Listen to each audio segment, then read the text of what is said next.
নবী বলেন, আমি আর একদিন আবু বকর রাস্তা দিয়া কোথাও জংলার পাহাড়ের পার্শ্ব দিয়ে কোথাও যাই, হঠাৎ আমাদের পেটের মধ্যে ক্ষুধার আবেগ জাগলো। ক্ষুধা নিবারণের জন্য হঠাৎ ডানে বামে তাকায়া দেখলাম ময়দানের মধ্যে কোনো বকরি পাওয়া যায়নি। দেখলাম বিশাল একটা বকরির পাল, রাখাল দাঁড়ানো আছে। আমি মোহাম্মদ রাখালের সালাম দিলাম, এদিকে আসো। রাখাল এসে দাঁড়ায় গেল। এই রাখাল, বকরি দুধ দেয়নি বলে দেয়, বলে আমাদের একটু দুধ দেয়। রাখাল বলে, মালিকের অনুমতি নাই, আমি কেমনে আমার থেকে দিব, আমার কোনো সুযোগ নেই। নবী বলেন, এবার আমি মোহাম্মদ বললাম, ঠিক আছে তুমি দিতে পারবা না, তোমার আমানতের খেয়ানত হয়ে যাবে, ঠিক আছে দেওয়া লাগবে না, তবে এমন একটা বকরি দাও যেই বকরিটা দুধ দেয় না, দেওয়ার মতো কোনো কায়দাও নাই, নিয়মও নাই, সিস্টেমও নাই, এমন একটা বকরি নিয়ে আসো। বকরি নিয়ে হাজির হয়ে গেল। নবীর সামনে হাজির হওয়ার পরে বকরিটা রসুলের সামনে দাঁড়ানো। ও আল্লাহ, তুমি বকরির মধ্যে দুধ দিয়া দাও। রাখাল বলে, আমি দেখতেছি যেই বকরি জীবনে দুধ দেওয়ার না, মরিয়া গেলে জবাই করলেও দুধ আসবে না। এই মুহাম্মদ দোয়া করা মাত্র এই বকরিটা দুধে ভরপুর হয়ে গেল। এবার নবী দুধ দহন করিয়া পেট ভরে আবু বকর আর নবী পান করলেন। এরপরে বললে রাখাল। রাখাল বলে, তাকাইয়ে দেখতেছি নবী আবার দোয়া করলেন, আল্লাহ তুমি আবার আগের মতো বকরিটারে বানাইয়া দাও। বকরি আগের মতো হয়ে গেল, এবার ওলান টোলান কিচ্ছু নাই। এবার কয় রাখাল, বকরিটা তুমি পালের মধ্যে দিয়া দাও। আমি এগুলো দেখার পর সহ্য করতে পারি না, এটা সাধারণ কোনো মানুষের এই কারবার হতে পারে না। আমি দেরি না করিয়া আমি সাথে সাথে হাতটা বাড়াইয়া বললাম, আমাকে নবী মুসলমান বানাইয়া দে। নবী বলেন, এই মুসলমানের নাম আব্দুল্লাহ ইবনে মাসউদ রাদিয়াল্লাহু তাআলা আনহু। সে আব্দুল্লাহ মাসউদ কেমন? মাসউদ সাহাবায়ে কেরাম এত বড় দামি। তিনি বলেন, আব্দুল্লাহ মাসউদের আল্লাহ নবীর কাইফিয়ত দিয়া বানাইছিলেন। পেছন দিক দিয়া আব্দুল্লাহ মাসউদ যদি হেঁটে যাইতো, সাহাবায়ে কেরাম মনে করত রসুল হেঁটে যায়, রসুলের মতো দেখা যায়। আব্দুল্লাহ ইবনে মাসউদ রাদিয়াল্লাহু তাআলা এইভাবে এক এক করে কালেমাওয়ালা মুসলমান হয়ে গেলেন। আল্লাহর নবী বলেন, আমার আদর্শ এত সুন্দর, আমার আদর্শের মতো উত্তম আদর্শ জমিনে আর কারো নাই, কারণ দুনিয়াওয়ালা মানুষের আদর্শ না পাক। আর আমি মুহাম্মদ 63 বছরের জীবনে একটা মিথ্যা কথা বলি নাই। ও দুনিয়ার মানুষ, একজন নেতার নাম বলো যেই নেতা জীবনে মিথ্যা বলে নাই। আসেনি কোনো নেতা? কয়েকদিন জীবন কেন বয়ানের আগেও মিশা কইয়া বয়ানে ঢুকছি, আবার বের হইয়া মোবাইলের দ্বারা মিশা কথা শুরু করব। এই গজবের মোবাইলে এত পরিমাণ মিথ্যা কথার জিকির উঠাইয়া দিল, চর্চা করাইল, মনে হয় যেন জাহান্নামের ফ্যাক্টরি হাতের মধ্যে লইয়া দৌড়াইতেছি। আল্লাহর নবী জীবনে একটা মিথ্যা কথা বলেন নাই।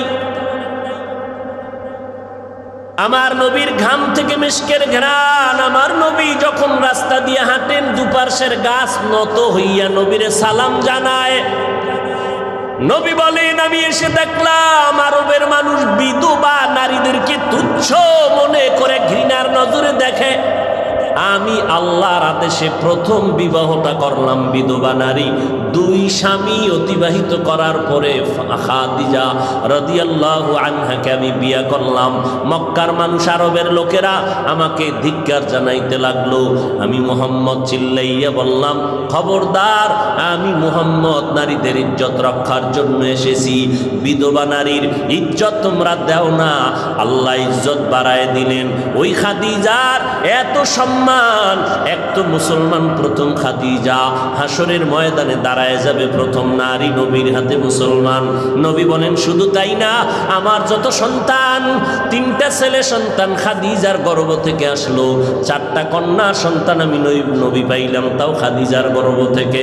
জায়নাব আমার মেয়ে খাদিজার গর্ভ থেকে আসছে, উম্মে কুলসুম আমার মেয়ে খাদিজার গর্ভ থেকে আসলো, রুকাইয়া আমার মেয়ে খাদিজার গর্ভ থেকে আসলো, আর সর্বশেষ আমার কলিজা ফাতেমা রাদিয়াল্লাহু তাআলা আনহা আমার খাদিজার গর্ভ থেকে দুনিয়াতে আসছে।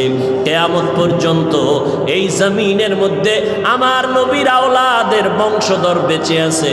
ফাতেমা রাদিয়াল্লাহু তাআলা আনহুর সন্তান হাসান ও হুসাইন রাদিয়াল্লাহু আনহুমার মাধ্যমে কিয়ামত পর্যন্ত রাসূলের বংশ জিন্দা থাকবে। ফাতেমা রাদিয়াল্লাহু আনহার সন্তানের মাধ্যমে কিয়ামত পর্যন্ত রাসূলের বংশ জমিনে জিন্দা। এরে নবীর আশিক ওই ফাতেমা জান্নাতের নারীদের সরদারিনী নারীর, আমার নারী 4টা কন্যা। নবী বলেন দুনিয়ার মানুষ, এই আরবের মানুষেরা, আমার একটা ছেলেও জিন্দা নাই, আমি মুহাম্মদ 4টা কন্যার বাবা হয়ে আছি। আমি জমিনের মধ্যে প্রমাণ করে দিলাম নারীর সম্মান পুরুষের থেকে বেশি। কেমন বেশি জানো? একটা কন্যা সন্তান যেই বাবায় পেয়েছো, তুমি একটা জান্নাতের মালিক হয়ে গেলা। যারা 2টা কন্যা সন্তান পেয়েছো, তুমি 2টা জান্নাতের মালিক। যারা 3টা কন্যা সন্তান পেয়েছো, তারা 3টা কন্যা জান্নাতের মালিক। এই সম্মান আল্লাহর নবীর মাধ্যমে আল্লাহ জিন্দা করে দিলেন। নারীদের এত সম্মান আল্লাহ তাআলার নবী বলেন কিয়ামতের ময়দানে আল্লাহ পাক যদি বলেন আমার দ্বীন ও ইসলামকে জিন্দা করার জন্য কে দিনের পথে রক্তকে বিলীন করে দিয়েছো, আল্লাহ যদি বলে আমি দেখতে চাই শাহাদাতের মর্যাদার মধ্যে কে দিনের পথে রক্ত আগে দিয়েছো। দুনিয়ার কোনো পুরুষ শাহাদাতের মর্যাদায় রক্ত বিলীন করা কোনো পুরুষ দাঁড়াইতে পারবে না। নবী বলেন পৃথিবীর সব মানুষের মধ্যে প্রথম আল্লাহর দ্বীন জিন্দা করার জন্য রক্ত বিলাইয়া শাহাদাতের মর্যাদা যিনি অর্জন করেছেন তিনি একজন নারী, সুমাইয়া রাদিয়াল্লাহু তাআলা আনহা দাঁড়ায় যাবে। নবীর উত্তম আদর্শের মাধ্যমে নারীর ইজ্জত বাড়লো না কমলো? এই কথা যেই হতভাগা, যেই কপাল পোড়া, যেই গাদ্দারেরা, যেই দুশ্মনেরা, বেঈমানের দালালেরা বুঝে না, তারা বলে ইসলাম নারীর অধিকার দেয় নাই। অথচ আল্লাহর কসম একবার, আল্লাহর কসম 2বার, আল্লাহর কসম 3বার, হিন্দু ধর্মে নারীর সম্মান পুরুষের থেকে বেশি দিতে পারে নাই। খ্রিস্টান ধর্মের মধ্যে নারীর সম্মান পুরুষের উপরে দিতে পারে নাই। ইহুদি ধর্মের ভেতরে নারীদের সম্মান পুরুষের উপরে দিতে পারে নাই। বৌদ্ধ ধর্মের ভেতরে নারীদের সম্মান পুরুষের উপরে দেয় নাই। একমাত্র কেবলমাত্র শুধুমাত্র ইসলামই দিয়েছে নারীর মর্যাদা পুরুষের উপরে। এক আল্লাহর বান্দি নবীর স্ত্রীর ঘরে গিয়া দাঁড়ায় গেলেন, ও পয়গম্বরের বিবি উম্মাহাতুল মুমিনিন, আমাদের আম্মা জান, নবীর থেকে একটু জানতে চাই, নবীর থেকে আপনি জেনে আমাদের জবাব দেন। কি প্রশ্ন? পুরুষেরা জানাজায় যায় অনেক সওয়াব পায়, আমরা তো এত সওয়াব কামাই করতে পারি না, কারণ আমগো জানাজায় যাওয়ার কোনো রাস্তা নাই। পুরুষেরা জুমার মসজিদে গিয়ে অনেক সওয়াব পায়, আমরা তো জুমায় যেতে পারি না, আমরা এই পরিমাণ সওয়াব কোথায় পাই? পুরুষেরা কাফেরের মোকাবেলায় যুদ্ধের ময়দানে যায়, অনেক সওয়াব কামাই করে, আমরা তো যাইতে পারি না, এই পরিমাণ সওয়াব কোথায় পাবো? নবী কয়, ও বিবি জানাইয়া দাও কিয়ামত পর্যন্ত আনেওয়ালা নারীদেরকে, ও পর্দার আড়ালের আম্মা জানেরা, আল্লাহর নবী জানায় দিলেন, ও নারীরা স্বামীর খেদমত করো, স্বামীর মাল হেফাজত করো, সন্তানগুলোকে ঘরের মধ্যে আদর্শওয়ালা বানাও, চরিত্রবান বানাও, আর ঘরের মধ্যে নির্জন স্থানে নামাজ আদায় করো। পুরুষেরা জুমায় গিয়া, জানাজায় গিয়া যত পরিমাণ সওয়াব পাবে, আম্মা জান তোমাকে ঘরের মধ্যে আল্লাহ ওই পরিমাণ সওয়াব দান করবে। আতিনা ফি দারে দুনিয়া না হাসান, আতিনা ফি দারে উকবা না হাসান, ইয়া গিয়াসাল মুস্তাগীসিন ইহদিনা লাফতিখারা বিল উলুমে ওয়াল গিনা। হর গড়ি দে নেক তু है, जो न मांगे उससे तू बेजार है। আম্মা জানেরা, শাহাদাতের মর্যাদা যদি পেতে চান, পুরুষেরা কাফেরের মোকাবেলায় যুদ্ধের ময়দানে যদি মরে যায়, শাহাদাতের মর্যাদা আল্লাহ দান করবেন। নারীদেরকে আল্লাহ পাক আইন করে দিলেন, ও নারীরা, গর্ভের মধ্যে বাচ্চা যদি আসে, ওই বাচ্চা গর্ভে নিয়া তুমি আল্লাহর নাম জপো, নামাজের সুযোগ থাকলে নামাজ পড়ো, নামাজ পড়বা। রাতের বেলা বাচ্চার কারণে তুমি ঘুমাইতে পারো নাই, মদিনার নবী জানায় দেয়, ও নারীরা, যত রাত ঘুমাইতে পারলা না বাচ্চা গর্ভে থাকার কারণে, আল্লাহর জবানে আল্লাহর মহব্বতে জিকির করবা, তসবিহ পড়বা, দরুদ পড়বা। প্রত্যেকটা রাত আল্লাহ তাআলা সবে কদরের সমান সওয়াব দান করে দিবে। আর যে আম্মা জান বাচ্চাটা দুনিয়াতে প্রসবকালে আল্লাহ যদি তার জীবনটা নিয়ে যায়, নবী কয় জানাইয়া দাও, বাচ্চা প্রসবকালে যদি কোনো আম্মা জানের ইন্তেকাল হয়, আল্লাহ বলেন নবী জানায় দেন, আমি ওই নারীটাকে শাহাদাতের মর্যাদায় বিনা হিসাবে জান্নাত দিয়ে দিব। নারীর ইজ্জত বলে ইসলাম দেয় নাই। যারা বলে, নিশ্চিত এরা দুনিয়ার নিকৃষ্ট রসুলের দুশ্মন। শুধু দুশ্মন না, নিকৃষ্ট, গোটা পৃথিবীর মধ্যে চূড়ান্ত নিকৃষ্ট দুশ্মন। এদের মতো গাদ্দার, এদের মতো নিকৃষ্ট দুশ্মন আর কেউ হতে। এরে আম্মা জান, আল্লাহ তাআলা আপনাদেরকে নবী বানান নাই, তবে নবীদের মা বানায় দিলেন।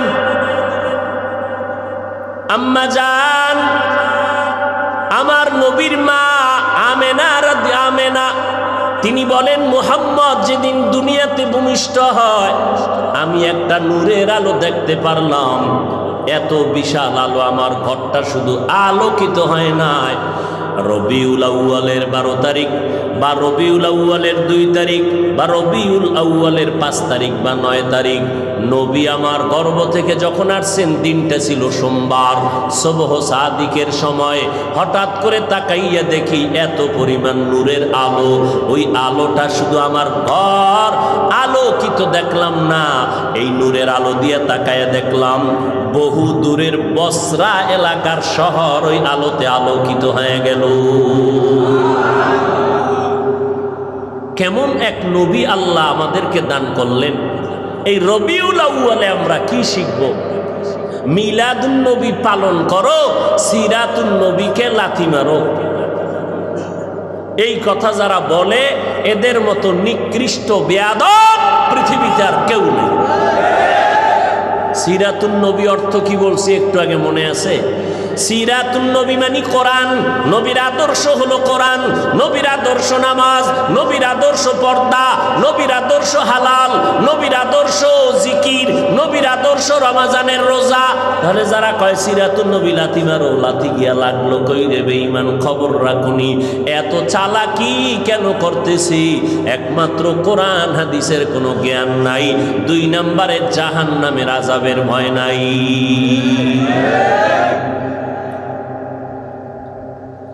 এরে নবীরা আশিকেই রবিউল আউয়ালে। এখন মিলাদুন নবী যারা পালন করবে, আমরা কোরআন হাদিস রিসার্চ করে দেখব আমার নবী কিছু করছেননি। যদি নবী কিছু করেন মিলাদুন নবী উপলক্ষে, তো উম্মতেরাও সেটা করতে পারে। মুসলিম শরীফের হাদিস, আল্লাহর নবীর থেকে পাওয়া যায়, নবী প্রত্যেক সোমবার দিন রোজা রাখতেন। কি বার? বছরে একবার। নবীর জন্ম হইছে রবিউল আউয়ালে, জীবনে একবার, একদিন, বার সোমবার। তো নবী রোজা রাখবেন, বছরে একবার রাখতে পারে। প্রতি সোমবার কেন রোজা রাখলেন? আমার নবী বুঝাইয়া দিলেন। সাহাবায়ে কেরাম জিজ্ঞাসা করলেন, নবী আপনি সোমবার দিন রোজা রাখেন কেন? আগামীকাল। কি কাল? আগামীকাল। নবী বলেন, আমি 2 কারণে সোমবার দিন রোজা রাখি। এক, আল্লাহ যেদিন আমাকে দুনিয়ায় পাঠাইছেন ওই দিনটা ছিল সোমবার। আমি রোজা রাখার মাধ্যমে আমার মিলাদের শুকর আদায় করি। কিসের শুকর আদায় করি? মিলাদের শুকর মানে কি? ইয়া নবী কও আর জেলাফি খাও। হ্যাঁ, আমি তো চ্যালেঞ্জ দিছি বাংলাদেশে, স্পষ্ট চ্যালেঞ্জ। পৃথিবীর কোন হাদিসে কোন সাহাবী, ইমাম আবু হানিফা, ইমাম শাফিঈ, ইমাম আহমদ বিন হাম্বল, ইমাম মালিক, চার মাযহাবের চার ইমাম, ইমাম বুখারী, ইমাম তিরমিজি, ইমাম মুসলিম, পৃথিবীর কোন হাদিসে যদি কেউ দেখাইতে পারো রসুলকে সালাম দেওয়া, ইয়া নবী সালামু আলাইকা, ইয়া রসুল সালামু আলাইকা, ইয়া হাবিব সালামু আলাইকা কইয়া কোন সাহাবী রসুলকে সালাম দিছেন, একটা জয়ীফ হাদিসও যদি দেখাইতে পারো, ওদিন থেকে তোমার গোলাম হয়ে যাও। আবু হানিফাও এই সিস্টেমে কোনোদিন সালাম দেননি। তুমি আবু হানিফার মাযহাব মানো, এটা ভাইলা করো। ইমাম শাফি দেন নাই, ইমাম বুখারী দেন নাই, ইমাম মালিক দেন নাই, ইমাম আহমদ বিন হাম্বল দেন নাই। বলে সালাম আল্লাহর নবীরে কেমনে দিবা? ও বাবা তুমি বানাও কেন? আমার আল্লাহ নিজেই শিখাইয়া দিছেন কেমনে সালাম দিবা। আসসালামু আলাইকা আইয়ুহান নাবিয়্যু। মেরাজের রাত্রে আমার আল্লাহ নবীরে সালাম দেওয়ার নিয়ম শিখাইলেন। আল্লাহ যেইভাবে নবীরে সালাম দেয় উম্মতেরা তোমরা ওইভাবে সালাম দাও। কয় কি? কয় নবীরে সালাম শব্দ বলবা আগে, তারপরে বলবা নবীর নাম, নবীরে সম্বোধন করবা, এরপরে আসসালামু কাবলাল কালাম, সালাম দিবা কথার আগে ভাইজান কেমন আছেন, সালাম আলাইকুম না, না, আগে বলবা সালামু আলাইকুম ভাইজান কেমন আছেন, সালামু আলাইকুম আম্মাজান কেমন আছেন, সালামু আলাইকুম আব্বাজান কেমন আছেন। আব্বাজান কেমন আছেন সালাম আলাইকুম, এটা সুন্নত না। সুন্নত কি? সালাম আগে দাও। আল্লাহ পাক ওই মেরাজের রাত্রে আমার নবীর সালাম দিলেন, আত্তাহিয়াতু লিল্লাহি ওয়াস সালাওয়াতু ওয়াত তাইয়্যিবাতু আসসালামু আলাইকা আইয়ুহান নবী। আল্লাহ আগে সালাম দিলেন, তারপরে বললেন আইয়ুহান নবী। নবী শব্দটা বললেন পরে, সালাম দিলেন আগে। এবার মেরাজের কথা বাদ। আপনারা যারা মক্কায় গিয়া হজ করেন, হজে গেছেন হাজি সাহেবরা, মদিনার রওজায় গিয়া যখন আল্লাহর নবীর সালাম জানান, সালামের যত কিতাবাদি আছে, হজের যত কিতাব আছে, গিয়া দেখবেন ওখানে সালামের সিস্টেম কি? আসসালাতু ওয়াসসালামু আলাইকা ইয়া রাসূলুল্লাহ, আসসালাতু ওয়াসসালামু আলাইকা ইয়া হাবিবাল্লাহ, আসসালাতু ওয়াসসালামু আলাইকা ইয়া শাফিআল মুযনিবিন, আসসালাতু ওয়াসসালামু আলাইকা ইয়া রাহমাতাল লিল। বোবা হয়ে গেছেন না পণ্ডিত সাহেব সব? রবিউল আউয়ালে জেলাফির বৃষ্টি গরম, ইয়া নবী কইব আর গরম গরম মিষ্টি খাইব। এই নবীর আসে, আল্লাহ হেদায়াত দান করুন। আরো জোরে বলেন।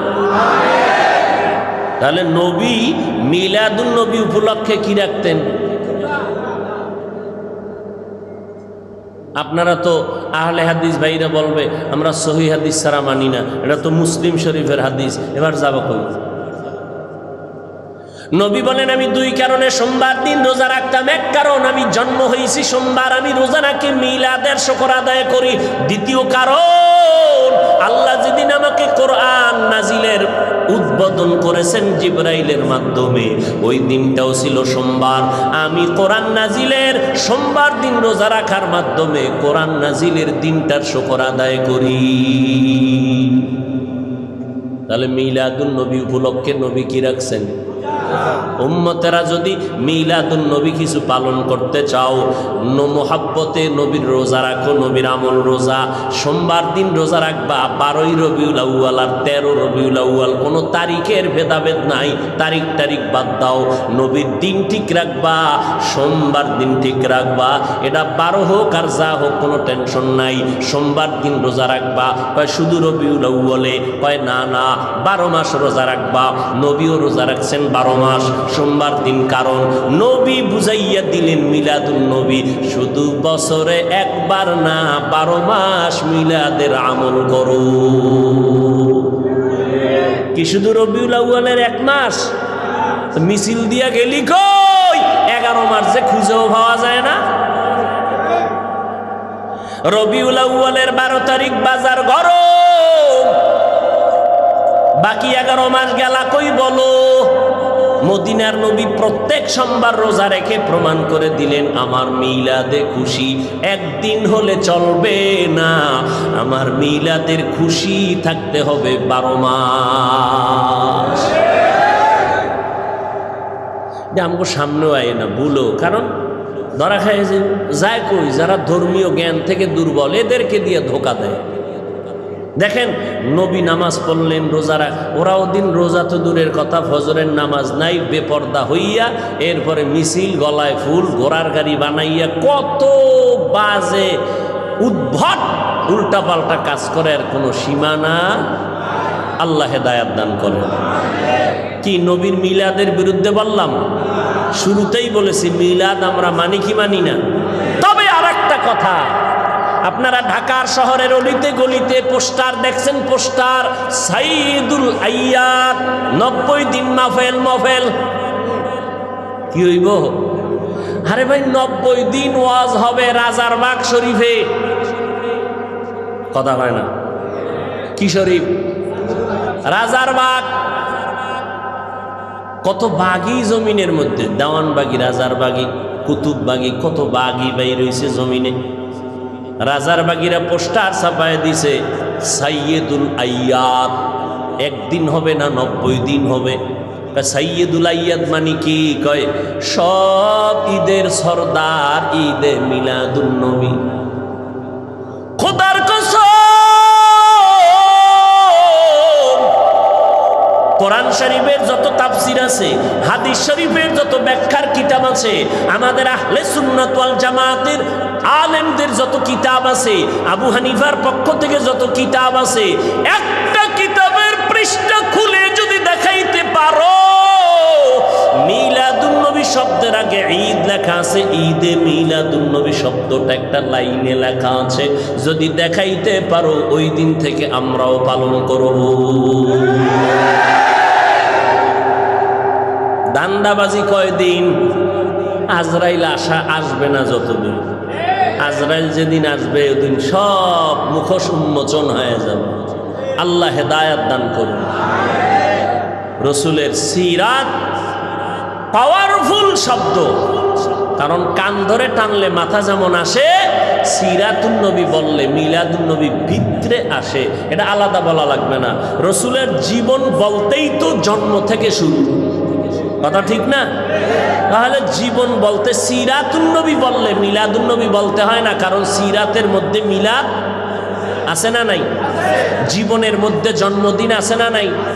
এই জন্য আমরা সিরাতুন নবী পাওয়ারফুল শব্দ মানি, আমাদের আলাদা মিলাদুন নবী মানি স্লোগান দেওয়ার কোনো দরকার হয় না। কিন্তু যারা বলে মিলাদুন নবী কায়েম করো, সিরাতুন নবী লাথি মারো, কত বড় মারাত্মক কথা। ভাই আমাকে হিংসা করো, অমুক পিসাবরে করো, সেটা তুমি পিসাবেরে গালি দাও, আমারে দাও, তুমি রসুলের শানের শব্দ নিয়ে কেন কটাক্ষ করো? আল্লাহ হেদায়াত দান করুন। ভাইরা আমার, পয়গম্বরের আদর্শ, উত্তম আদর্শ নিয়ে আসলেন। কেমন নবীর উত্তম আদর্শ! আমার নবীর উত্তম আদর্শের মতো আদর্শ জমিনে আর নাই। মায়ার নবী কেমন দামি নবী, যার কোনো গুনাহ নাই। আম্মা জান আয়েশা বলেন, নবীর ঘাম বোতলের মধ্যে ভরে রাখতাম আমরা, মাঝে মাঝে নবীর ঘাম আতর হিসাবে ব্যবহার করতাম। কেমন মায়ার নবী আমার! নবী একদিন হাঁটতেছেন, নবী তো একদিক দিকে তাকায় হাঁটতেছেন, নজর নিচে, কিন্তু কানের মধ্যে আওয়াজ আসতেছে, পেছনে যারা কারা হাঁটতেছে। দেখেন না, এমপি সাহেব আসবে, চেয়ারম্যান আসবে, দলে সাঙ্গ ভাঙ্গ আছে না নাই? ভাব অন্যরকম। আমি বক্তা হয়ে আসছি, আমার খাদেম খুদ্দমের অভাব নাই, গাড়ি হাঁকাই আসলাম। মদিনার নবী যাচ্ছেন কোথাও, পেছনে আওয়াজ আসতেছে, সাহাবায়ে কেরামের দল আছে। নবী জায়গায় বসে বললেন, সাহাবায়ে কেরাম বসে বললেন। সাহাবায়ে কেরাম জিজ্ঞাসা করলেন, নবী বসলেন কেন? বুঝতে পারি নাই। হয় তোমরা আমার পেছনে হাঁটো, মানুষ মনে করবে আমি কত জানি দামি, আমার দবদবা আর কত শান শওকাত। আমি এটা দেখানোর জন্য দুনিয়ার মধ্যে আসি নাই।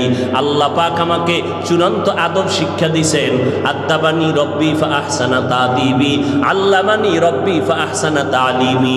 আল্লাহ আমাকে আদব শিখাইছেন, আমি দবদবার সাথে হাঁটবো না, আমি ভাবসাব নিয়ে চলবো না, আমি একা একা চলবো। ওই নবীর আদর্শে গড়া হযরত ওমর, অর্ধজাহানের খলিফা। যেই ওমর আমার নবীর গর্দান কাটার জন্য দৌড়ায়, ওই ওমর নবীর হাতে কালামা পড়ে এতটা দামি হয়ে গেল। সেই ওমর রাস্তা দিয়ে যখন হাঁটে, শয়তান ওই রাস্তায় চলে না। একটা মিনিট চিন্তা করে দেখিন কেমন মানুষ ওমর। এটা মানুষ না অন্য কিছু, যে শয়তান তারে ভয় পায়। যেই শয়তান আল্লাহর সামনে চালাকি করলো, আর সেই শয়তান ওমরের দেখলে দৌড়। কেমন ওমর? কয় পাওয়ার কি? কয় মোহাম্মদের পাওয়ার। সোহবতে সালে তোরা সালে কুনাত, সোহবতে তালে তোরা তালে কুনাত জামান। খারাপ লাগে না? মোনাজাত দিয়ে দিব তো, আর 2-4 মিনিটের মধ্যে ইনশাআল্লাহ কবুল করেন। কি বয়ান শুনবেন? আজকে ফজর পড়েন নাই, জহুর পড়েন নাই, মাগরিব পড়েন নাই, এশা পড়েন নাই, কি কসুর বয়ান শুনবেন? বয়ে বয়ে আসছেন, ওয়াজ শুনবেন, একটু দিলটা নরম কইরা। আলেম ওলামা বয়ান করবে, চেহারা দেখলেও বরকত। মজলিসটায় বসবেন, নিয়ত করে আল্লাহ গুনাহ নিয়ে ঢুকছি, তওবা কইরা বেরোন। ওই গজবের মোবাইল নিয়ে যারা বইছে, ওদের কানেও বয়ান ঢুকবে না, কলবেও ঢুকবে না। কপাল পোড়া, হতভাগা, বদনসিব। এই মোবাইলে তাকায় রইছে, ছবি ঠিক মতো আইলুনি, রেকর্ডটা ঠিক মতো হইলনি, তুই ঠিক মতো আজরাইলে তোরে ধরলনি, শয়তান ভিতরে ধোকা দিলনি। এই চিন্তা কর, ওই বয়ান চিন্তা করিস না।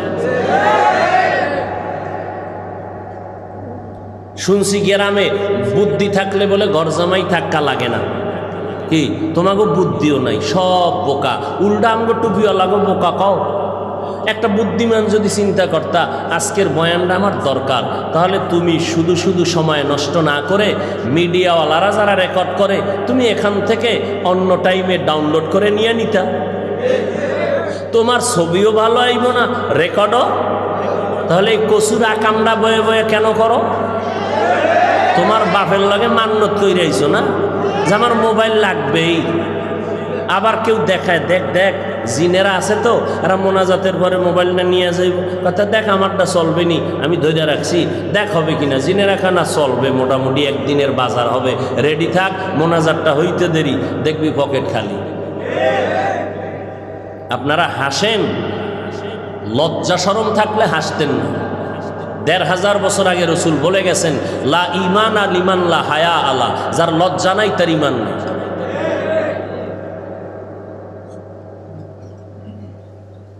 এই মোবাইলে কেমন গজব এনে দিল। ওই কত যুবকের তারমার ছিঁড়ে গেছে, পুরা তার ছিঁড়ছে। ও মাও চেনে না, বাপ চিনে না, ভাই চেনে না, বউ চেনে না, কিচ্ছু চিনে না। মোবাইল চালাইতে চালাইতে এমন মাথা নষ্ট, ফ্রি গেমস খেলছে, ফ্রি। এবার তারমার ছিঁড়ে গেছে, ভাত খাবো না, মোবাইল মোবাইল মোবাইল, ঘুমের ভিতরে মোবাইল, বাথরুমে মোবাইল, অল টাইম খালি মোবাইল দাও, মোবাইল দাও, মোবাইল দাও। এখন কিচ্ছু ভালো লাগে না, পুরা রাস্তার পাগল হয়ে গেছে এই মোবাইল চালাইয়া বহু যুবক। আমি মিছা কই না, তোরা সত্য সাক্ষী দে, তোরা সাক্ষী দেস না। তোদের মতো যুবক মোবাইলের গেমস খেলা পাগল হয় নাই? কথা ক। তোর তারমার ছিঁড়ে নাই? তোর রাত্রের ঘুম নাই, খানা নাই, মা কয় মা আয় ঘুমা, কয় তুমি ঘুমাও, আমার টেনশন তুমি কেন করো? খানা খবর নাই, কাঠন হয়ে গেছে শুকাইয়া কাঠন। কেন? ওই তো একদিকে খানা খায় না, অপর দিকে ভিতরে যা ছিল সব ঘুমের ঘরে শেষ। কাঠন হয়ে গেছে চেহারাটা, ভাল্লুকের মতো, আবার বেহায়ার মতো। যাও একটু লাইনে আসিল, চুল কাটতে বান্দর হয়ে গেছে। যা একটু চেহারাটা দেখাইতো, ওই ইন্দুর আর বান্দরের মতো চুল কাটায়, এখন পুরা ভাল্লুক হয়ে রয়েছে। কি খুব কষ্ট লাগে না? আকামটা যখন করো তখন কষ্ট লাগে না? হুজুরে কইছে একটু ভালো বানানোর জন্য, খুব কষ্ট লেগে গেছে। রসুলের তরিকায় চুল কাটাটা ভালো লাগে নাই? বেঈমানের পা চাটা গোলাম হইয়া চুল কাটছো, লজ্জা করে না তোর? আবার আশেক দাবি করো রসুলের। আমার রসুলের তরিকায় চুল কাটার নিয়ম নাই, তো বেঈমানের পা চাটলি কেন? আবার দাবি করো আমরা হুজুরদের থেকে ভালো, আমরা রসুলের আশিক। লজ্জা গেল কই তোমার? তোমার মতো মানুষের আল্লাহ কি কইছে জানো? আমি হুজুরেরটা শুনে তুমি রাগ করলা। আল্লাহ কি কইছে জানো? তুই কুত্তা, তুই শুকর, তুই গরু। কয় না না না না, বালহুম আদাল, তুই কুকুর শুকর চার পাও জানোয়ার ওয়ালাদের থেকেও তুই খারাপ। কে কইছে? কে কে? এবার শুন আল্লাহ কোথায় কইছে। ওয়ালাকাদ যারানা লিজাহান্নামা কাসীরাম মিনাল জিন্নি ওয়াল ইনস লাহুম কুলুবুন লা ইয়াফকাহুনা বিহা ওয়া লাহুম আ'ইনুন লা ইউবসিরুনা বিহা ওয়া লাহুম আযানুন লা ইয়াসমাউনা বিহা উলাইকা কাল আনআমি বাল হুম আদাল উলাইকা হুমুল গাফিলুন।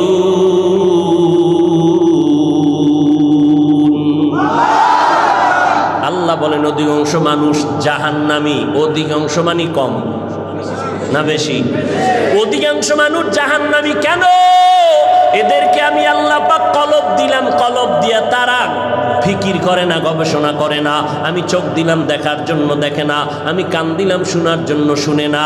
এই মানুষগুলো আল্লাহ কয় উলাইকা কাল আনআম, চতুষ্পদ জানোয়ার। কয় না, বাল হুম আদল, চতুষ্পদ জানোয়ারের থেকেও খারাপ।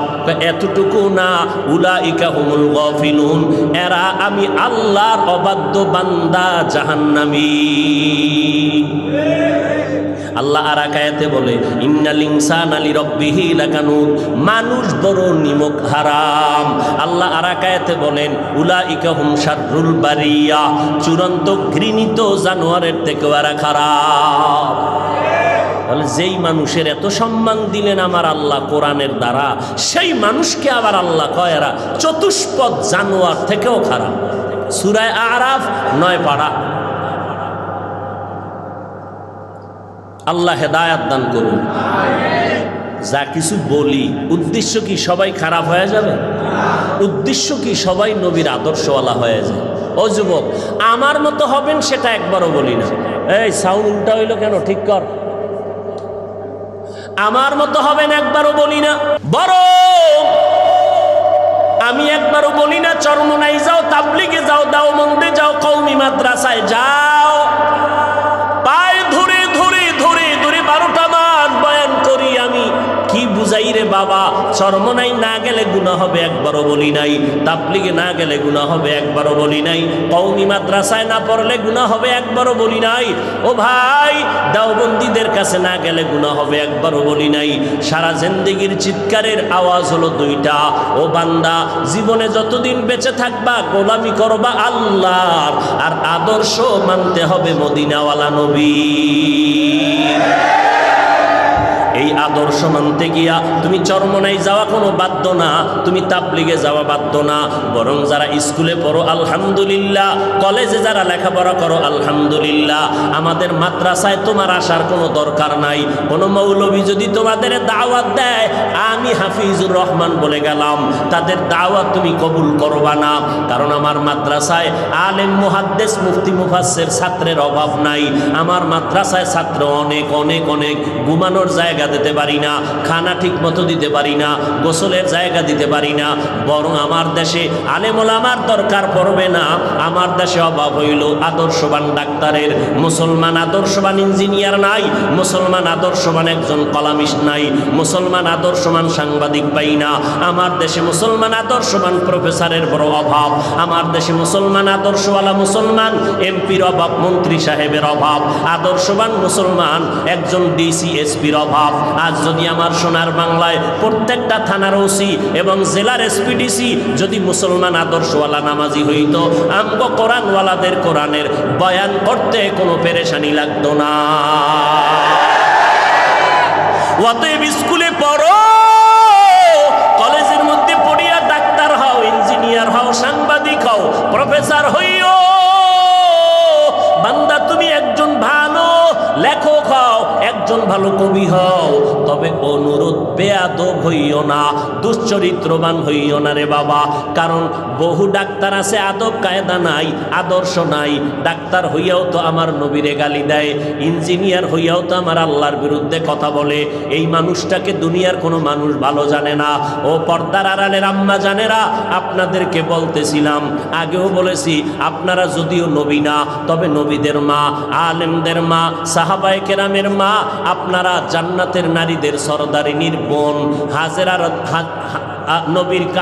নবীর মেয়ে ফাতেমা রাদিয়াল্লাহু আনহার মতো নারী, খাদিজা রাদিয়াল্লাহু আনহার মতো নারী, আয়েশা রাদিয়াল্লাহু আনহার মতো নারী। কিয়ামতের দিন 4 জন মহিলার জন্য জান্নাতের 8টা দরওয়াজা খোলা দেওয়া হবে।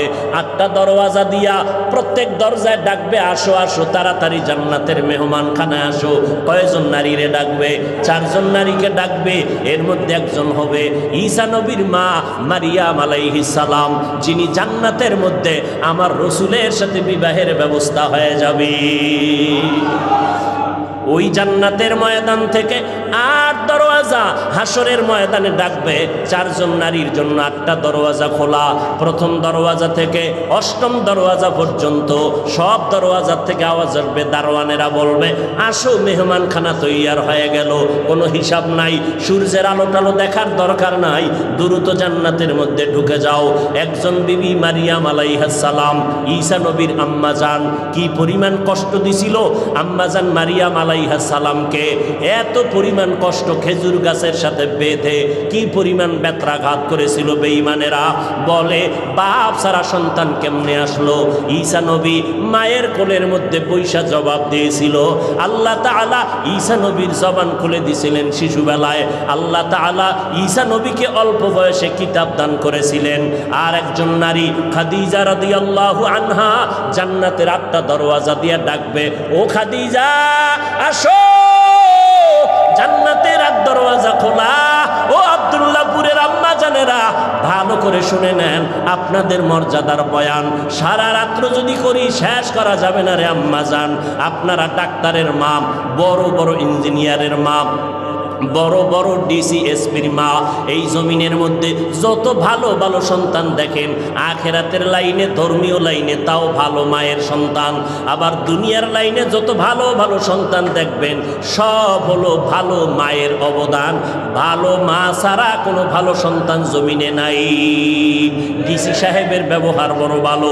ডিসি সাহেব কয়, আমিও কোরআন পড়ছি হুজুর, আপনারা ওয়াজ মাহফিল করেন, আমার কোনো বাধা নাই, আমার জন্য মোনাজাত একটু দোয়া করবেন। ডিসি সাহেব আপনার ব্যবহার দিয়ে কলিজাটা ঠান্ডা হয়ে গেল। ও ডিসি সাহেব, আপনার মধ্যে এত ধর্মের জ্ঞান আর মোহব্বত কেন? কয় হুজুর, আমি যদিও মাদ্রাসায় পড়তে পারি নাই, তবে কোরআনটা পড়ছি। কয় কেমনে? কয় মক্তবে সকালবেলা আমার আব্বা আম্মা মক্তবে কোরআন পড়াইছে। ও ভাই, কোরআনটা পড়িয়া ডিসির চেয়ারে বসছে, এখন কোরআনের ঘ্রাণ তার জবানে আছে না নাই? ও বান্দা, এই জন্য তুমি স্কুলে পড়ো, কলেজে পড়ো, আল্লাহর কোরআনের মৌটা তোমার অন্তরে ঢুকাইয়া নাও। কারণ কোরআনের একটু বাতি যার সিনার মধ্যে থাকবে, ও যদি এসপির চেয়ারে বসে, ওখান থেকেও কোরআনের ঘেরান আসবে। নাস্তিকার বেঈমানেরা আলেমদের লিস্টি করবে দূরের কথা, চিন্তাও করার সাহস কোনোদিন পাবে না। এর যুবক, অনুরোধ করে বলি, বিগত জীবনে অন্যায় করেছো, তওবা করো, রবিউল আউয়াল থেকে শিক্ষা গ্রহণ করো। ও আল্লাহ, নবীর আদর্শ জীবনে আর কত অবহেলায় কাটায় দিলাম, আর নবীর আদর্শ কোনোদিন ছাড়ব না। ও আম্মা জানেরা, 2টা সন্তান ভালো বানাইয়া কবরে যান, আপনার সন্তানের আদর্শ দেখে কলিজা ঠান্ডা হবে। এলাকার মানুষ দোয়া করবে, মুরব্বীরা দোয়া করবে। ও মা, ঘরের মধ্যে স্বামীর মাল হেফাজত করেন, সন্তানগুলোকে আদর্শওয়ালা বানান। তার মানে এইটা না আপনার সন্তানের ডাক্তার বানাইবেন না, এটা কিন্তু বলি না রে আম্মা জান। ডাক্তার ডাক্তার বানান, আমগো মতো হুজুর বানানোর দরকার নাই, আমার মতো পাগড়িওয়ালা বানানোর দরকার নাই। বরং 5 বেলার নামাজ জানো পড়ে, স্কুলে কলেজে পড়ুক আর চাকরি করুক, ব্যবসা করো। ও যুবকেরা, মা বাবার দোয়া নিয়ে সামনে আগাও। কারণ আমি হাফিজুর রহমান, আজকে চেয়ারের মধ্যে বয়ান করার যোগ্যতা নাই, এলেম আমল দিয়া বাহাদুরি করার কায়দা নাই। আমার মা বাবার অবদান আর দোয়ার কারণে, চোখের পানির কারণে আজকে তুমি টাকা পয়সা বাড়ি গাড়ির মালিক হয়েছো। খোদার কসম, মা বাবার চোখের পানি ছাড়া হতে পারো নাই। ও পরীক্ষার্থী ছেলে মেয়েরা, আজকে পরীক্ষায় তুমি ভালো নাম্বার পাইতেছো, তুমি মনে করছো তোমার নিজের ক্রেডিট। না না না, মা বাবার চোখের পানি আর দোয়া। তুমি জানো না, তুমি গ্রাম থেকে ঢাকার শহরে পড়ার জন্য আসছো, তোমার মা ভাড়া বাসা নিয়েছে তোমার পরীক্ষায় রান্না কইরা দেওয়ার জন্য। ওই মা যখন শোনে তোমার পরীক্ষা চলতেছি, ওই মা কিন্তু ঘুমায় না, রাতের বেলা জায়নামাজে বসিয়া মা চোখের পানি ছেড়ে দোয়া করে, আল্লাহ আমার ছেলেটারে তুমি কামিয়াবি দান করে দাও। ওই মায়ের দোয়ার কারণে আজ তুমি পরীক্ষায় ভালো নাম্বার অর্জন করেছো। পর্দার আড়ালের মা বোনদেরকে বলবো, আপনারাও পর্দানিশী হয়ে যান, আল্লাহর মহব্বত নিয়ে চলেন। কয়দিন আর দুনিয়ার মধ্যে বাহাদুরি করবেন, কয়দিন আর দুনিয়াতে হায়াতের গ্যারান্টি দিবেন। ও আম্মা যান, আজকে সন্তান নিয়ে বাহাদুরি করেন, স্বামীর মাল নিয়ে বাহাদুরি করেন। একদিন আজরাইল যখন এসে যাবে, সাদা কাপনের প্যাকেট বানাইয়া কবরে নিবে, তখন আপনার সন্তানেরা মা মা বলে ডাকবে, কোনো আওয়াজ হবে না। ওই কবরে যখন যাবেন, কে নারী কে পুরুষ কোনো ভেদাভেদ নাই, কে মাওলানা কে মুফতি সাহেব ভেদাভেদ নাই, কে পীর কে মুরিদ কোনো ভেদাভেদ নাই, কে ডাক্তার কে ইঞ্জিনিয়ার কোনো ভেদাভেদ নাই, কে বক্তা কে শ্রোতা ভেদাভেদ নাই। সবার বেলায় 3টা সাদা কাফন হবে, মা বোনদের বেলায় 5টা সাদা কাফন হবে। ওই কবরের সাইজও হবে এক। কবরের মধ্যে রাখার পর প্রশ্ন করবে, সবার বেলায় 3টা প্রশ্ন, কারো বেলায় আলাদা কোনো প্রশ্ন করা হবে না। আমাকে যেই প্রশ্ন করা হবে, আপনাদেরকেও সেই একই প্রশ্ন করা হবে। রবের পরিচয় দাও, ধর্মের পরিচয় দাও, রহমাতুল্লিল আলামিনের পরিচয় দাও। আল্লাহর নবী বলেন, দুনিয়াতে যারা রবের গোলামি করে কবরে যাবে, এরা কবরে গিয়া জবাব দিবে, রব্বি আল্লাহ, আমার রব একমাত্র আমার আল্লাহ। দুনিয়াতে যারা ইসলাম মেনে চলবে, কবরে গিয়া জবাব দিবে, দিনিয়াল ইসলাম, আমার ধর্মের নাম ইসলাম। দুনিয়াতে যারা নবীর সুন্নতের মালা গলায় লাগাইয়া চলবে, ও যুবকেরা, বৃদ্ধ বাবাজিরা, পর্দার আড়ালের আম্মা জানেরা, আঙ্গুলের নখগুলো কেমনে কাটবেন, সেখানেও নবীর সুন্নত যারা মেনে চলবে। চুলগুলো কেমনে রাখবেন, সেখানেও বিশ্ব নবীর আদর্শ যারা মেনে চলবেন। জুতাগুলো কেমনে পরবেন, সেখানেও নবীর সুন্নত যারা মেনে চলবেন। মসজিদে কেমনে ঢুকবেন বের হবেন, বাথরুমে কেমনে ঢুকবেন বের হবেন, সেখানেও নবীর সুন্নত যারা মেনে চলবেন। খানা খাইতে বসবেন কেমনে, সেখানেও নবীর সুন্নত। হাত দুইটা কেমনে ধুইবেন, সেখানেও নবীর সুন্নত। একটা একটা বয়ান করলে সারা জিন্দেগি চলে যাবে রে বাবা। খানা খাইতে যখন বসবেন, যেই প্লেটের মধ্যে খানা নেবেন, ওই প্লেটে কখনো হাত ধুইবেন না। নবীজি বলেন, দোনো হাতের কবজা পর্যন্ত আলাদা একটা পাত্রের মধ্যে ধুইয়া নাও। নবীর উম্মতেরা চিল্লাইয়া চিল্লাইয়া, আলেম ওলামারা জীবনভর বলল, হাতের কবজা পর্যন্ত ধুইয়া এরপরে ভিন্ন প্লেটে খানা নিয়ে খাও।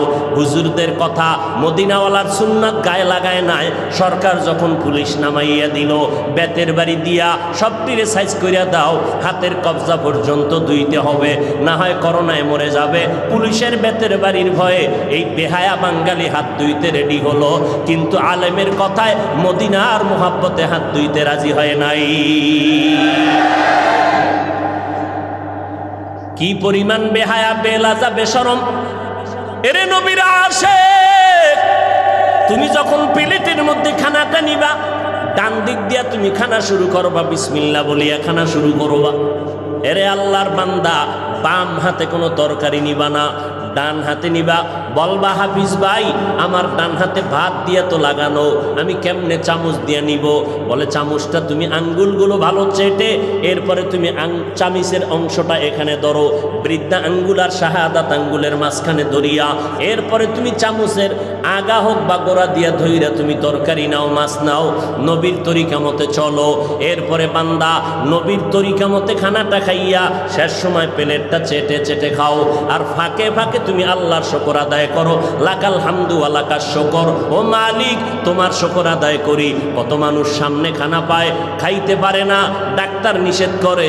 আল্লাহ তুমি আমার পেট স্টোমার ভালো রাখছো, হজম শক্তি ভালো রেখেছো, আল্লাহ তোমার শুকর আদায় করি।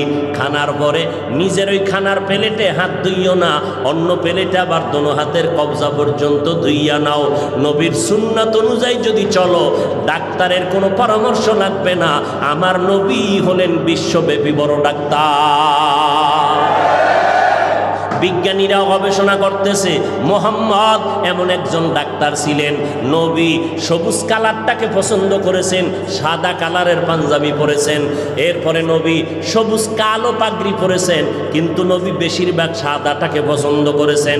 বিজ্ঞানীরা মাথা খাটাইয়া আবিষ্কার করতে শুরু করলো, মোহাম্মদ দোজাহানের সর্দার সাদা কালারটাকে বেশি মহব্বত কেন করলেন। গবেষণা করিয়া এইবার বিজ্ঞানীরা, স্বাস্থ্যবিজ্ঞানীরা লেখা দিছে সাদা কালার মোহাম্মদ পছন্দ করার কারণ হলো 12টা মাসের মধ্যে কিছুদিন গরম, কিছুদিন শীত হয়, ঠান্ডা হয়। ঠান্ডার মধ্যেও সাদা কালারটা শরীরের জন্য মেশিন হয়, গরমের সময় সাদা কালারটা শরীরের সাথে ম্যাচিং করে। কারণ সূর্যের যত গরম হোক না কেন, সাদা কালারটা কন্ট্রোল করে শরীরের সাথে, এরপরে অ্যাডজাস্ট করে দেয়। আবার যত প্রচণ্ড গরম হোক না কেন, সাদা কালারে আইসা লাগার পর এরপরে কন্ট্রোল কইরা ওই বাকি অংশ শরীরের সাথে অ্যাডজাস্ট করে দেয়। সাদা পোশাক থাকলে, আপনারা যারা সৌদি আরবে গেছেন, আমরা গেছি দেখছি, আমাদের গরমে জিব্বা ফেটে যায়, হাত ফেটে যায়, ওদের কোনো হাত ফাটে না। ওরা একটা জামা, মোটা সাদা কাপড়ের জামা পইরা কলার লাগাইয়া আবার রুমাল মাথায় দিয়া প্রচণ্ড গরমের মধ্যে দৌড়ায়। চিন্তা করলাম আমার নবী সাদা কালারটা পছন্দ করার কারণটা কি? বিজ্ঞানীরা যা বলছে তাই সঠিক। বিজ্ঞানীরা কয় মোহাম্মদ মেসওয়াকের আইন কেন করলেন? মেসওয়াক দিয়ে নামাজ পড়ো রে বান্দা, মেসওয়াক করিয়া যদি ওযু বানাইয়া নামাজ পড়ো, একটা মেসওয়াকের নামাজে এক এক রাকাতে 70 রাকাতের সমান সওয়াব আল্লাহ তোমার আমল নামায় দান করবে। এই মেসওয়াকের দ্বারা দাঁত পরিষ্কার হবে, এরপরে দুর্গন্ধ চলে যাবে, যেটা বেরাসের দ্বারা কোনো দিন হবে না। আমিও বেরাস করি, কিন্তু বেরাসের দ্বারা সাময়িক দাঁতের ময়লা যায়, কিন্তু দুর্গন্ধ দূর হয় না। নবী বলেন মেসওয়াক করো, আর এই মেসওয়াক করলে 100 উপকার আছে মেসওয়াকের মধ্যে। এর মধ্যে সর্বশ্রেষ্ঠ উপকার, মরণকালে জবানে কালেমা জারি হয়ে যাবে। 10টার সময় নামাজ বাদ দিয়া বেরাস গুতাও, মেসওয়াকের খবর নাই। এরে নবীর আশিক, রবিউল আউয়াল তোমাকে কি বার্তা দেয়? বলে নবীর সুন্নতের মালাটা গলায় লাগাও, নবীর মোহাব্বতে টুপিটা মাথায় দাও। আজকে থেকে তওবা করো। ওই অন্ধকার কবরে যারা সুন্নতের আমল নিয়ে যাবে, নবী বলেন কবরের মধ্যে নবীকে দেখাইয়া বলবে, এরে কবরওয়ালা চিনো, নবীর চিনুনি। নবীর যারা সুন্নতের আশিক, এরা দেখা মাত্র চিনে ফেলবে। নবী বলেন চিনা মাত্র বলবে, এই তো আমার মায়ার নবী, হাজা মুহাম্মাদুনা সাল্লাল্লাহু আলাইহি ওয়াসাল্লাম, আমার মায়ার নবী। এই নবীরে দেইখা দেখতে পারি নাই, তবে আলেমের কণ্ঠে বয়ান শুনিয়ে টুপি পরলাম, নামাজ পড়লাম। ও নবীর আশিকের দল, আল্লাহর নবী বলেন সাথে সাথে আমার আল্লাহ গাইবী আওয়াজ দিবেন, ও কবরের ফেরেশতা, আমার বান্দাটারে আর কষ্ট দিও না। দুনিয়াতে আমার বান্দা কম কষ্ট করে নাই, রাতের বেলা ঘুমাইতে পারে নাই, যখন পশু পাখি ঘুমায় গেল, নদীর মাছ ঘুমায় গেল, আমার বান্দা বান্দি ঘুমায় গেল, গাছের পাতা পর্যন্ত নীরব হয়ে গেল, পশু পাখিরাও ঘুমায়, জঙ্গলের মধ্যে কোনো কোলাহল নাই, সব জায়গায় আওয়াজ বন্ধ। ওই সময় আমার এই আশিক বান্দা সুন্দর করিয়া ওযু বানাইয়া জায়নামাজে বৈশা সেজদায় পড়ে পড়ে কান্না করেছে, আর আমি আল্লাহর দরবারে দোয়া করেছে, আমি আল্লাহর মোহাব্বতে জিকির করেছে। এখন আর কষ্ট দিও না, তাড়াতাড়ি কবরে বেহেশতের বিছানাটা দিয়া দাও। কবরটাকে 3.5 হাত রাখবা না, বড় একটা বালাখানা বানায় দাও। দাও, জান্নাতের সাথে রাস্তা খুলে দাও। আমার বান্দা এখন ঘুমাবে, কিয়ামত পর্যন্ত আরামে ঘুমাইতে থাকবে, কেউ ডিস্টার্ব করবে না রে ফেরেশতা। নবী আফসোস করে বলে, এ যুবকেরা, আজকে কি মনে করতেছো আমরা টুপিদারির কারণে বুঝি বোকা হইয়া গেছি? আল্লাহর কসম, আমাদের মাথা নষ্ট হয় নাই। টুপিটা মাথায় দিলে মাথা গরম হয়, এটা তোমার থেকে আমি কম বুঝি না। এরপরও টুপি কেন ফালাই না? দাড়িটা লম্বা করার কারণে যৌবনের ভাব চলে যায়, তোমার থেকে কম বুঝি না। এরপরও দাড়িটা কেন ফালাই না? লম্বা জামা গায়ে দেওয়ার কারণে শরীরটা গরম লাগে, এরপরও কেন জামা ফালাই না? তোমার থেকে কম বুঝি না রে বাবা। সব কিছু বুঝার পর কেন এত কষ্ট করিয়া নামাজ পড়ি, কেন টুপিটা মাথায় রাখলাম? আজকে যদি আমি তোমার মতো স্বাধীনভাবে প্যান্ট শার্ট টাই লাগাইয়া দাড়িটা কামাইয়া মাস্তানি ভাব নিয়ে রাস্তায় সন্ত্রাসী করতাম, বহু টাকাওয়ালা সন্ত্রাসীরা আমারে ভাড়া কইরা নিয়ে ব্যবহার করত। কিন্তু না রে বাবা, চিন্তা করে দেখলাম, আল্লাহর কোরআন পড়লাম, নবীর কথা দেখলাম, একটা কথা মিথ্যা নাই। কত বেঈমানেরা আল্লাহর কোরআনে ভুল বের করার জন্য পাগল হইয়া হন্যে হয়ে দেখলো, আজও পর্যন্ত একটা ভুল বের করতে পারে নাই, বরং বহু বেঈমানেরা কালেমা পড়ে মুসলমান হয়ে গেল। কয়দিন আর দুনিয়ার বাহাদুরি? ওই চেয়ারম্যান সাহেব কত বাহাদুরি করে, 5 বছর পরে আর বাহাদুরি থাকে না। এমপি সাহেবের বাহাদুরি থাকে না।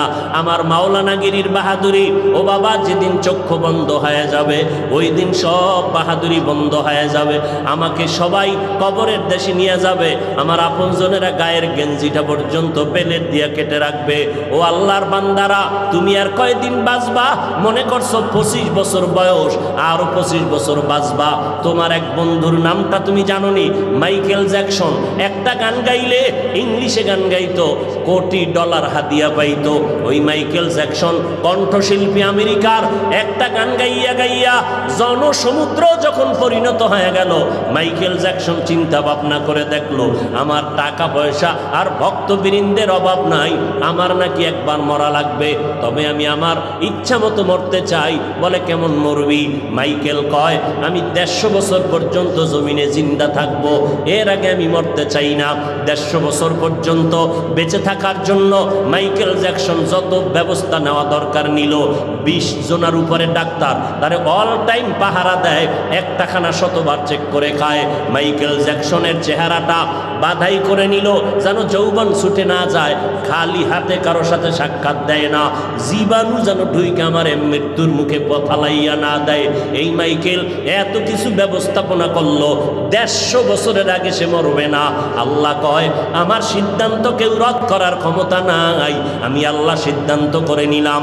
এই মাইকেল 150 বছরের বাঁচার তাগিদ দিয়া এবার প্রস্তুতি নিয়ে চলতেছে, সিকিউরিটি গার্ড নিয়ে চলতেছে, শরীরের মধ্যে কোনো বাতাস, কোনো ধুলাবালু লাগায় না, কমপ্লিট স্যুট নিয়ে বাংলা দুনিয়ার জমিনে চললো। আল্লাহর কুদরত, একদিন হঠাৎ করে মাইকেলের মাথা একটু ব্যথা ব্যথা ভাব, 20 জনের উপরে ডাক্তার অল টাইম তারে চিকিৎসা দেয়, কোনো রোগ যেন ভেতরে ঢুকতে না পারে। হঠাৎ করে বিছানায় শুইয়া ঘুম পড়ল, একটু আরাম করতেছে, তখন তার বয়স মাত্র 50-এর কোঠা পেরিয়ে যাচ্ছে। এমন সময় ডাক্তারেরা চতুর্পার্শ্বে পাহারা দেয়, মাইকেল 50-এর কোঠার পরে পেরিয়ে বিছানায় যখন ঘুমাইয়া গেল, হঠাৎ করে ডাক্তারেরা দীর্ঘ টাইমের পরে মাইকেলকে যখন সজাগ করতে চায়, শরীরটার মধ্যে টাচ করে দেখে মাইকেলের পুরো শরীর বরফের মতো ঠান্ডা, কাঠের মতো শক্ত হয়ে গেল। ডাক্তারেরা চিৎকার দিয়া কয়, মাইকেল আর জমিনের মধ্যে জিন্দা নাই, আমরা অনুভব করলাম না মাইকেলের জীবনটা কখন চলে গেল। এ যুবকেরা, মাইকেলের থেকে তুই তো আর বেশি ব্যবস্থা গ্রহণ করতে পারো নাই। আল্লাহ যেই যৌবন দিছিল, যেই শক্তি দিছিল, মোবাইল চালাইয়া নিজে ইচ্ছা করিয়া সেই পার্টসগুলো নষ্ট করলি। তোর পায়ে 2টা হাত দিয়া বলছি, বাবা, হাসিয়া হাসিয়া কথা উড়াইয়া দিস না, বালিশে মাথা লাগাই একটু চিন্তা কর। আজকে মোবাইলটা চালাইয়া চোখের পাওয়ারটারে নষ্ট করে ফেলেছ রে বাবা, পায়ে ধরে বলছি কথাগুলো এমনে ফালাইয়া দিস না। আজকে বালিশে মাথা লাগাইয়া চিন্তা কর, এই মোবাইল চালাইয়া চালাইয়া তোর মাথাটারে গরম বানাইয়া দিলি। এখন লেখাপড়া করতে মনে চায় না, কোনো বই লিয়া পড়তে বসলে মাথা ব্যথা করে। এই মোবাইলের কারণে তোর বুকে ব্যথা কিন্তু বেড়ে গেছে, মাথা ব্যথা বেড়ে গেছে। এই মোবাইলের কারণে খানার রুচি পর্যন্ত নষ্ট হয়ে গেছে এই মোবাইলের কারণে রে বাবা।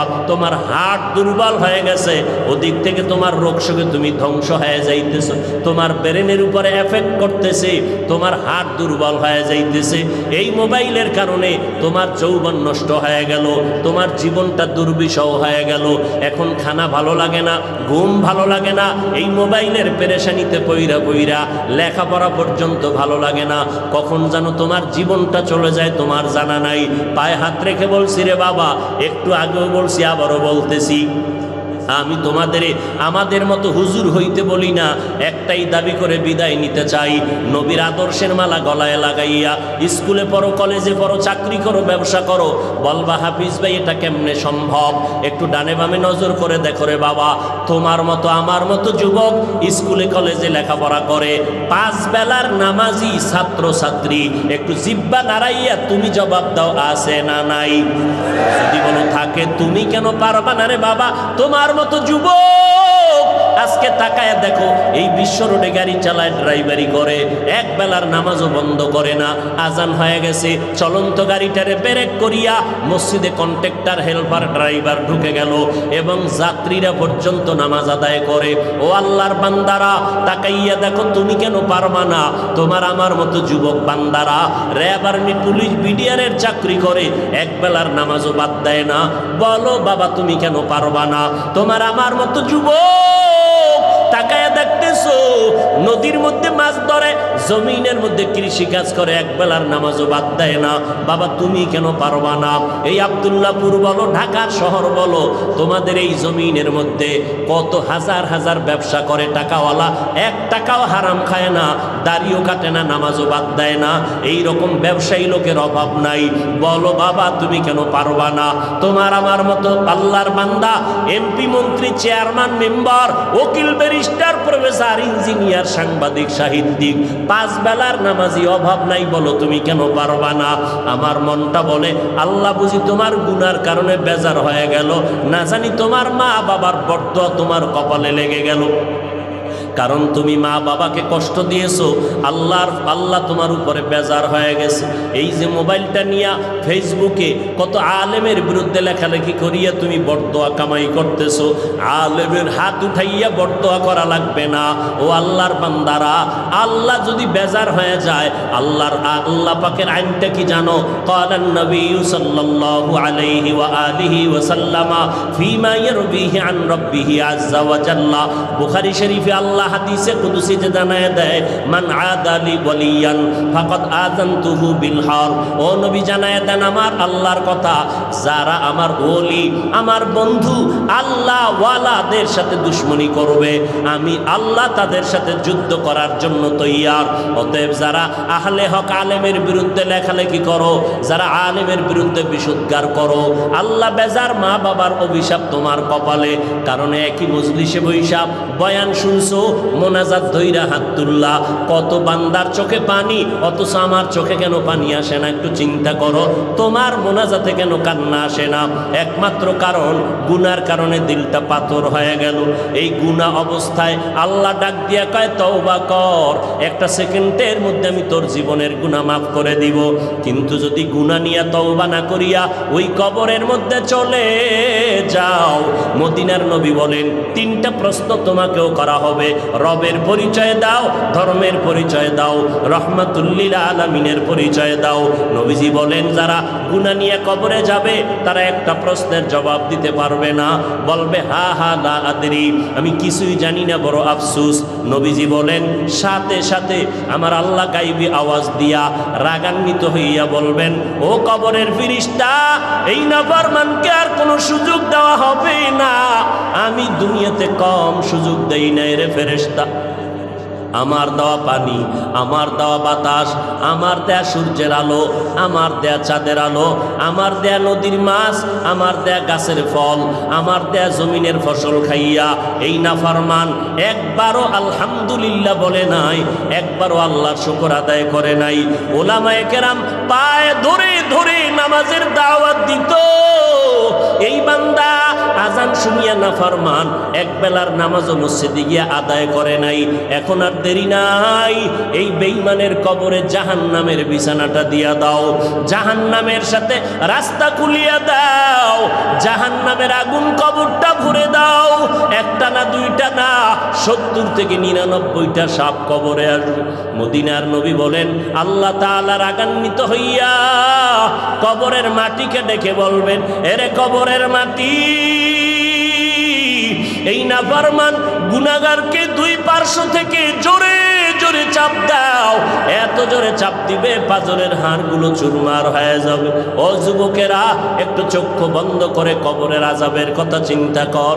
ওলামায়ে কেরামের কথা মিথ্যা মনে করিও না রে বাবা, আল্লাহওয়ালাদের কথা মিথ্যা মনে করিও না। লক্ষ লক্ষ নবীরা মিথ্যা বলেন নাই, লক্ষ লক্ষ সাহাবায়ে কেরাম মিথ্যা কথা বলেন নাই, কোটি কোটি ওলামায়ে কেরাম মিথ্যা কথা বলতে পারেন না। এখনো সময় আছে, তওবা করে নাও। মনে মনে আমার আল্লাহকে ডাকো আর বলো, হে মালিক, এই ময়দানে আমার মতো গুনাহগার কেউ নাই।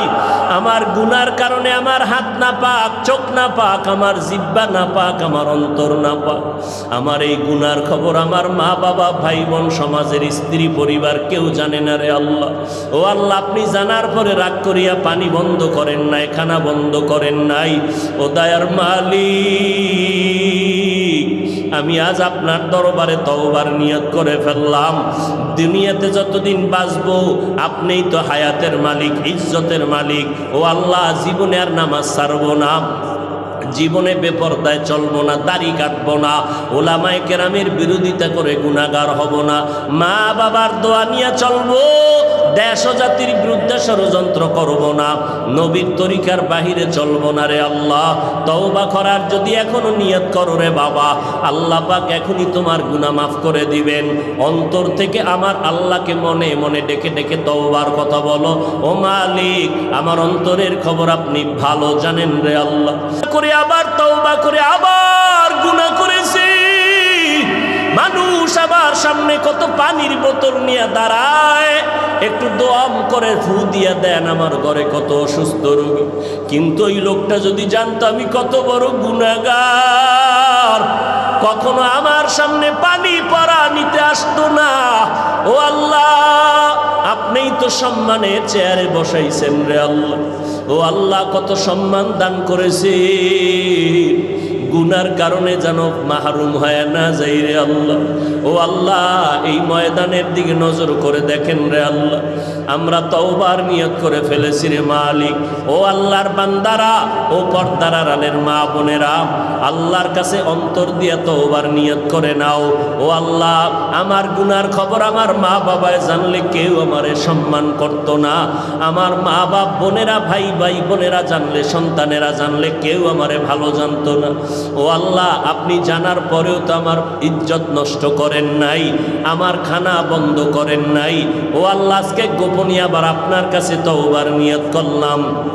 ও আল্লাহ, আমি ব্যবসা করি, চাকরি করি, যাই করি, আজকে থেকে নামাজ আর বন্ধ করব না, আজকে থেকে বেপরদায় চলবো না, মা বাবার সাথে বেয়াদবি করে বরদোয়া নিব না, নবীর তরিকার বাহিরে চলবো না, দাড়ির মধ্যে অস্ত্র লাগাইব না, ওলামায়ে কেরামের পরামর্শ নিয়ে আমল করব, আর দেশ ও জাতির বিরুদ্ধে কোনো ষড়যন্ত্রে লিপ্ত হব না। তওবা করার যদি অন্তরে নিয়ত হয়, মুনাফিকি আর দুর্বলতা যদি অন্তরে না থাকে, খাঁটি তওবার নিয়তে আল্লাহর মহব্বতে দুটো হাত আল্লাহকে দেখাইয়া দেই। ও দয়ার মালিক, আমরা যারা তওবার নিয়তে হাত তুলেছি, মেহেরবানি করে আমাদের হাতগুলো কবুল করে নেন, তওবা কবুল করে নেন, তওবার উপরে মজবুত হইয়া চলার তৌফিক দান করেন, আমিন। আলহামদুলিল্লাহি রাব্বিল আলামিন, ওয়াসসালাতু ওয়াসসালামু আলা সাইয়্যিদিল আমবিয়াই ওয়াল মুরসালিন ওয়া আলা আলিহি ওয়া আসহাবিহি আজমাইন। ইয়া আরহামার রাহিমিন, ইয়া আরহামার রাহিমিন, ইয়া আরহামার রাহিমিন। রব্বিরহামহুমা কামা রব্বায়ানি সগীরা बता हमको तेरे राह किस तरफ है तेरे राह पर चला हमको खुदाया बेगुनाह न गुज़श्त बरमा साअते बाहुज़ूरे दिल न कर दम ताअते या इलाही मुझसे मुझको दूर कर ताके देखो मुझ में तुझको एक नजर ओ दयार मालिक कुदरतेर नजर दिया ताकाइया देखे